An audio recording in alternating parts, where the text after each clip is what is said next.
Chacun est une exception. Est-ce que je vous explique la psychanalyse? J'essaye plutôt de vous l'évoquer, de vous rendre sensible ce que ça peut être d'être en analyse. Et sans doute de vous le rendre attrayant, mais pas trop tout de même. La psychanalyse, aujourd'hui, disons que c'est un jeu. On ne s'en aperçoit pas pour les meilleures raisons du monde, parce que c'est un jeu que l'on joue en raison de symptômes qui font souffrir. Mais c'est un jeu que Freud a appris à l'humanité à jouer. Un jeu nouveau avec la langue. Il a appris à l'humanité à parler sans se préoccuper du bon sens et de l'usage reçu de la langue, et d'ailleurs pas non plus des bonnes manières. Et on constate que dès que l'on prend de la distance avec le discours courant, il y a tout de suite des effets thérapeutiques. Il se produit un apaisement, une tranquillisation. Mais aussi, une fois qu'on a commencé à jouer à ce jeu, on n'a pas forcément envie qu'il s'arrête. C'est un jeu très attrayant. On veut continuer à jouer. Et il arrive même que l'on soit prêt à souffrir encore un petit peu pour avoir une bonne raison de continuer. Ça s'entretient soi-même. Les critiques de la psychanalyse ne manquent pas de le faire valoir. Quand on est sur le point d'aller mieux, il arrive que, paradoxalement, on aille plus mal. Parce qu'il y a précisément, dans le jeu analytique lui-même, un principe par lequel il s'entretient. Et ce ressort, c'est qu'on jouit à parler d'abord. On jouit à parler en pure perte. On jouit de dire dinosaure. C'est la jouissance du blablabla. Alors, mettre le bon sens entre parenthèses pour accéder à la jouissance du blablabla, pour certaines personnes, c'est très difficile. Les personnes d'extrême bon sens, d'extrême décence, ont parfois beaucoup de difficultés à mettre le bon sens entre parenthèses. Mais c'est à ça que tend l'exercice.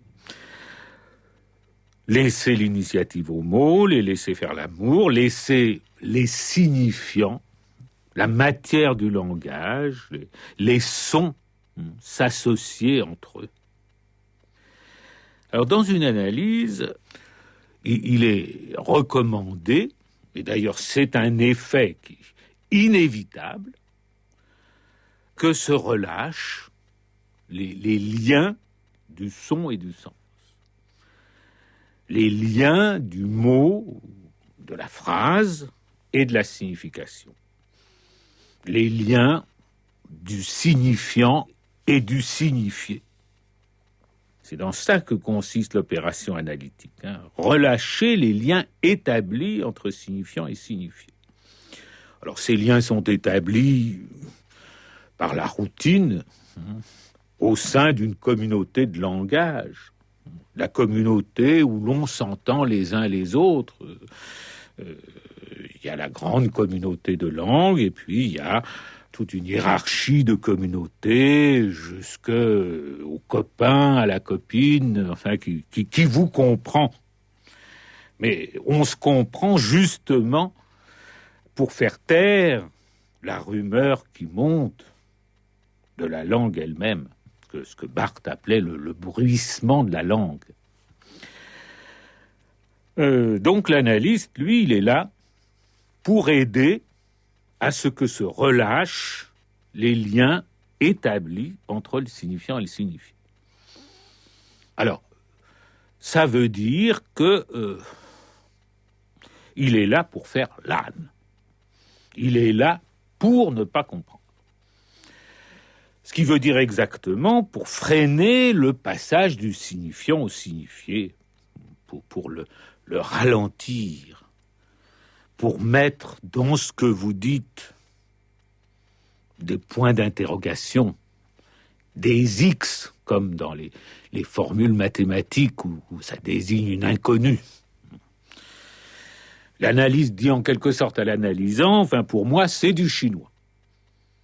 Et c'est par là que peut s'ouvrir l'espace de l'analyse elle-même. Et il en résulte que pour celui qui parle, ce qu'il disait, ce qu'il dit devient du chinois, pour lui-même. Ça devient une énigme.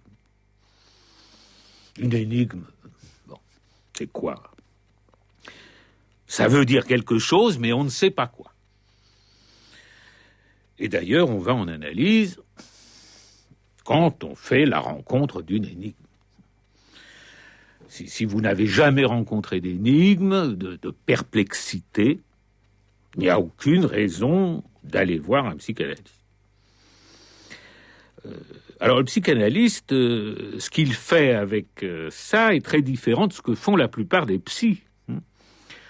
La plupart des psys s'attachent à vous réinsérer le plus vite possible dans le discours courant.